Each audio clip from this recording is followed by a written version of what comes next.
Hello, welcome to the Cory Band Room. I'm Philip Harper, the musical director, and here we're doing a little video of the fourth section regionals piece for 2025. It's a brilliant piece called Daedalus by Andrea Price. Now, you fourth section bands out there, you've already got an excellent recording on the regional CD, which is done by the GUS band, conducted by our friend Christopher Bond.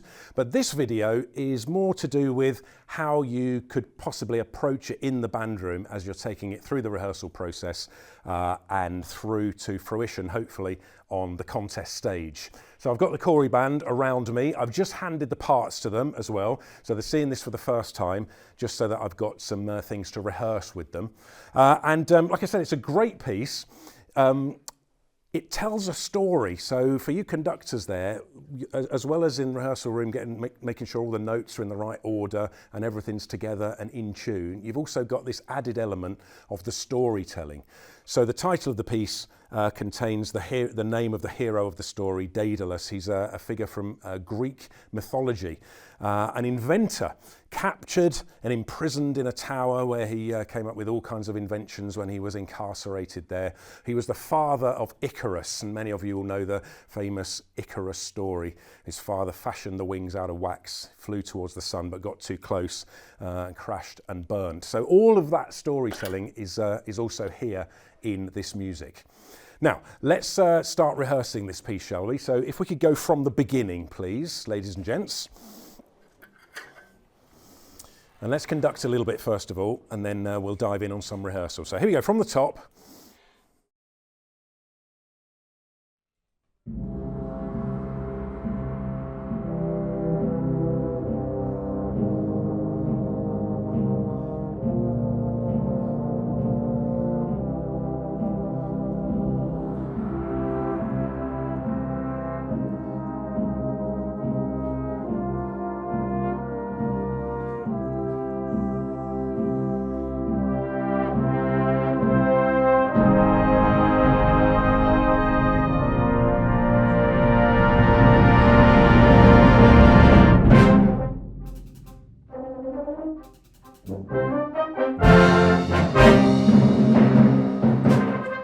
Good, okay, thank you very much. So the beginning of the piece, it's true to say, is you have to create a great first impression at the contest. So the opening of any piece is really, really crucial. Now I look at the score at the opening here, it says mysteriously. So we're immediately straight into our storytelling, looking to create a very mysterious atmosphere. Now, could you just play me the first sound of the piece, please? So that will be bass trombone, B-flat bass, timpani and tam-tam. The first sound, just the first note. 1, 2, 3.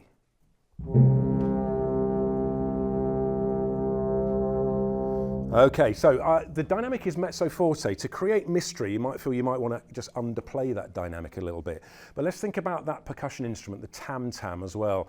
The tam-tam is marked at forte, but you can hear our player already playing less than forte. I think that's right, Dave. To create that sense of mystery, you're just going to have to kind of come in under the radar a little bit. That's what I would do in my interpretation of this.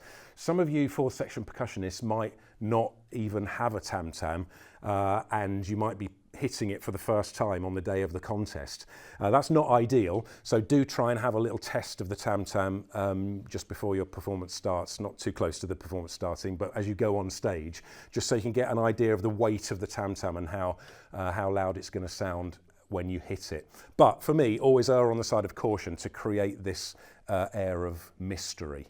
Now, one other thing as well is I can see when euphoniums come in here with baritones and then horns, 4-bar phrases. So can I ask you all to play 4 bars and then breathe?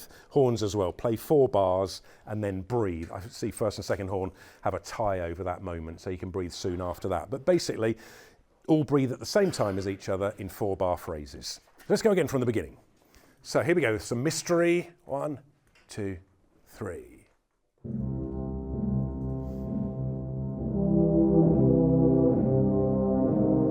That's it, play through. Don't breathe, play through. Good, now take a breath, horns. Good, play through. And play through. 2, 3.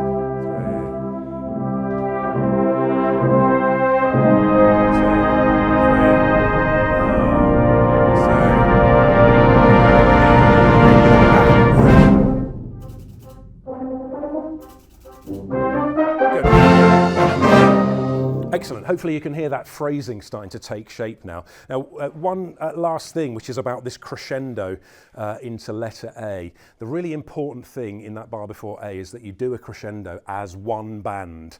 So you keep a blend and a balance. You don't have individual players getting louder or lagging behind the crescendo. So can I ask you to do that, please? I'll go from 2 bars before A. This bar doesn't have a crescendo in. But when we get to that 1 bar before A, just really make sure you keep the balance together and don't be the first person to make that crescendo. Here we go. This is 2 bars before A, so no crescendo here. 1, 2, 3.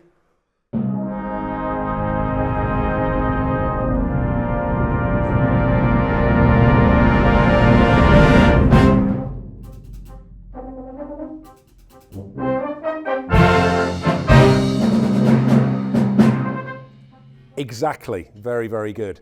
And just one note to conductors. You might have seen the way I conducted that bar before A with a rallentando. This is what I do. Beat 1, beat 2, you're slowing down. Then you get to beat 3, you can leave your left hand in the air giving the crescendo, but pause your right hand and then give a little anticipation of the new tempo. So 3, 4, and off you go into letter A. Just gives everyone a hint as to that new tempo there at A. Make sure people don't get too excited. Okay, right, let's look at another point just now. So can I go to letter G, please? Letter G.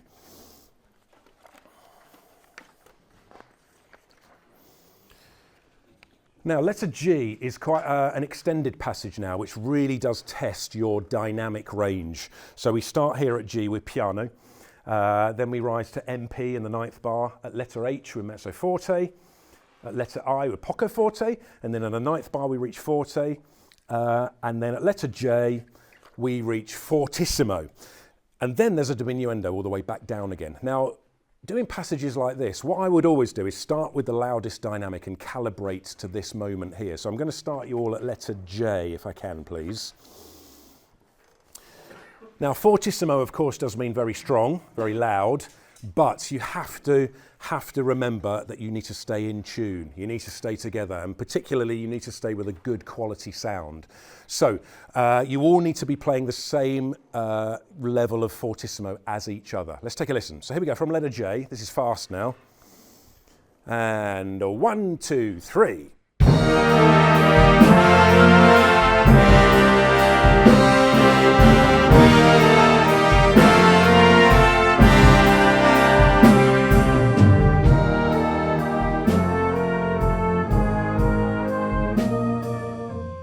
Great. Now, one of the things I love in this band room is hearing the band open up with that glorious sound. But you must remember in your bands, if you've got, for example, one player that can play louder than everyone else, then it's important that that player controls themselves so that they don't stick out of the texture. And like I say, you do this collective version of fortissimo. So once you've calibrated that and you're happy that the sound is of a good enough quality, then they go down to the next dynamic level down. So I'll go from letter I now, please, called poco forte, right? Sort of a dynamic in between mezzo forte and forte. Poco forte just there. So still loud, but less loud than we were a minute ago. Here we go. I, 1, 2, 3, 4.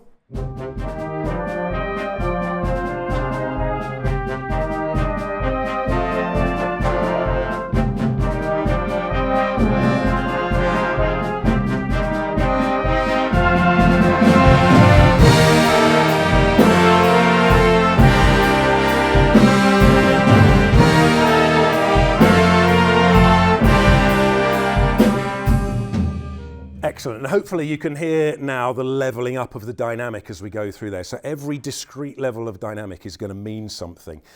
If you didn't spot it, then just rewind the video and have a look at what the band were doing in the 4th bar of J. Particularly, you'll see some great teamwork around the room because everyone's keen not to breathe after the 4th bar of J. That's my advice to you. Try and get a situation where all the players in your band sustain through that bar so that there's not the sense of a collective weakening at the end of that bar. That keeps the fortissimo kind of stronger, more sustained.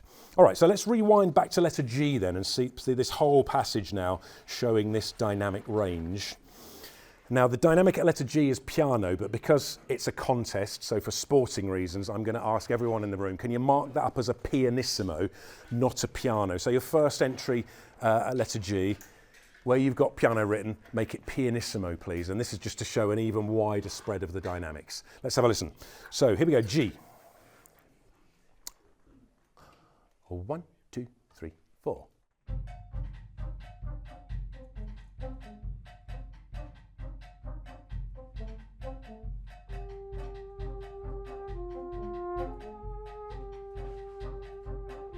Now MP.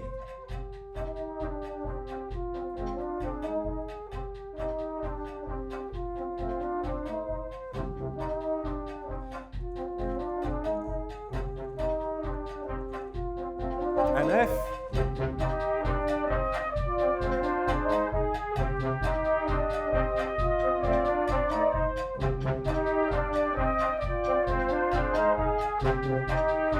Here's Poco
Thanks. So just let that run through. You can hear the dynamic range build up and then decrease again. And I would say, and probably most of the players would agree with me, the diminuendo, the place where the dynamic comes down, is probably even more difficult to achieve than it is layering the dynamics up, you know, for reasons of stamina and stuff like that. So you need to make sure you're in a good position to do that. But calibrating on those different levels for the different contexts is definitely something that I would do.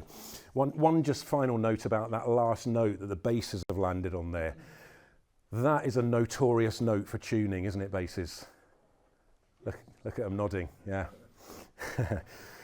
So we work very, very hard to get that note in tune, but it may be that you, in your band, you might want to try different combinations of players. Sometimes it's just the instrument that they're playing, that note doesn't quite go in tune. Sometimes the player themselves, you might want to mix the octaves up a little bit, but just experiment with something on that bar. But as an adjudicator, I would definitely be rewarding bands that landed up on that point and that note somehow was in tune, leading into letter L. Okay, so let's move on to the final point then, please. So I'm going to move to letter N, please, band. Now, this is the start of the last movement, and here we have a change of mood, a change of time signature as well. So we're in compound time now, 6/8. Probably my favourite time signature. There's so much you can do with 6/8, and Andrea does it here in the piece, but it does present some challenges rhythmically when you're playing. So the first thing I like to do is let's just play from N through to R. So this little passage here, and then I'll come back and tell you what I want to rehearse. So here we go, from letter N. This section is called Flight and Fall, so we know which part of the story we're in here. And 1, 2.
want to stop just there for a moment. Right, so the challenges that are inherent in this 6/8 style. Can I isolate the tenor horns at letter O? Could you play me what you've got at O, please, horns? Okay, so I'll give you 1, 2, 1. 1, 2, 1.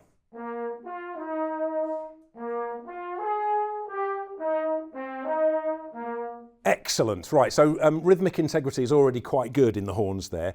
But if it wasn't, what I would be telling them to do, first of all, to learn this rhythm, is break that tie in the first bar. So will you do that for me? Break the tie in bar 1 and also in bar 3. So I'm going to play dun dun da da, dun dun da da, dun dun dun da dun da. 1, 2, 1.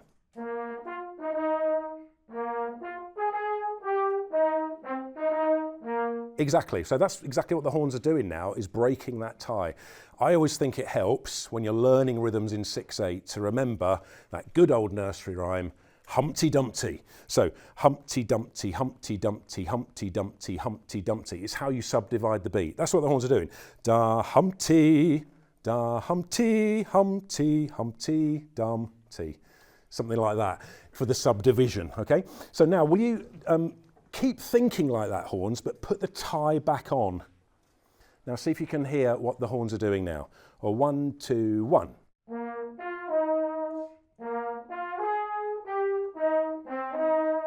Excellent. Humpty Dumpty gives you that subdivision that you need. Excellent. Thank you very much. Now let's move to the cornets now, please. So can you find me bar 190 cornets?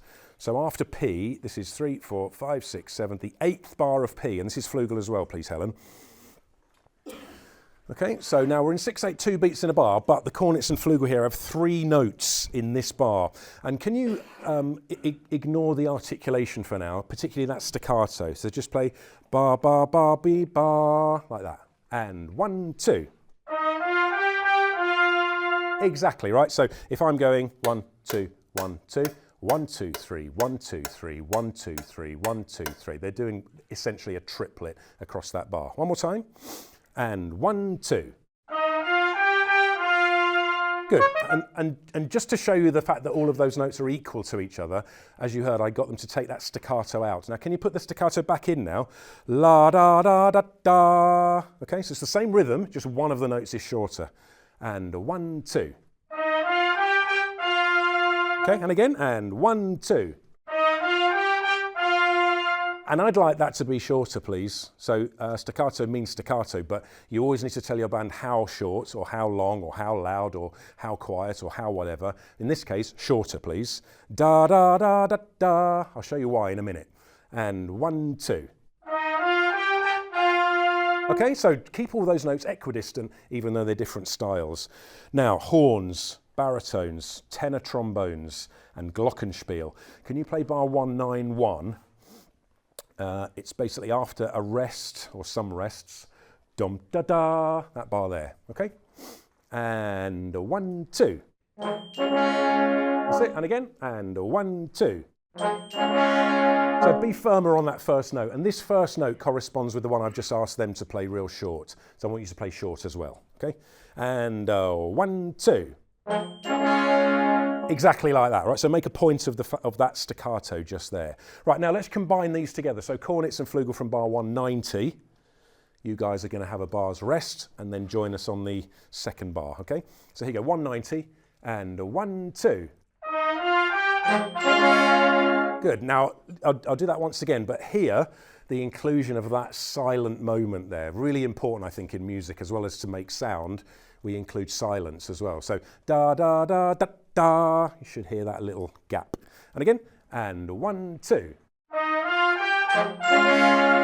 Exactly that. So that sort of detail is the kind of detail that's going to be really appreciated by the adjudicators in all of your contest performances. So try and achieve that if you can. We've got one last thing to say about the rhythm. So if I could take everyone to letter R, please. Handily, R for rhythm. I've been talking to you about Humpty Dumpty to subdivide these beats of 2. But the trombones here start a new little rhythm, which is a duplet. If you've got the score there, you can see it in bar 2, 2, 4.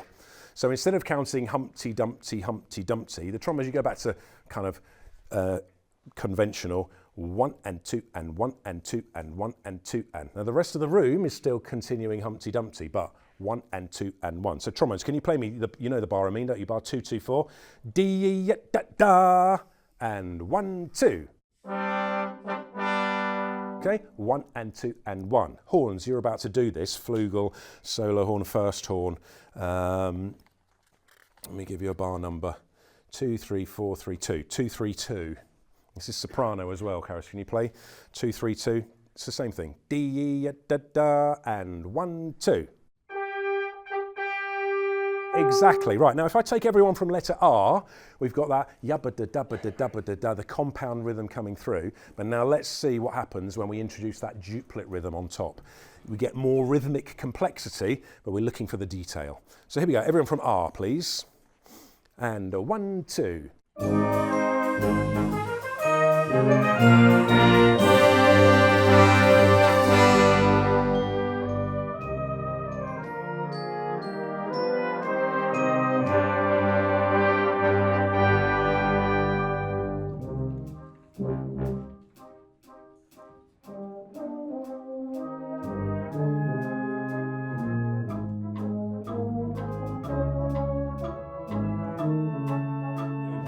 Great. And you can hear the music building towards climax now, and now the triplets and the duplets are all combining. So that's the end of our short little video. I hope you found that useful. Just a few of the many, many hundreds and hundreds of moments you can pick on in this piece to bring the detail, the storytelling to the surface. Don't forget, like I said at the beginning, you're really in the business of putting all the right notes in the right place, making sure everyone plays together, in tune, with always a good quality sound. So thank you very much indeed for watching. If you've enjoyed it, give us a follow on Facebook or any of our other social media, or pop along to our website and see when our next concert is in your area. Thanks for watching.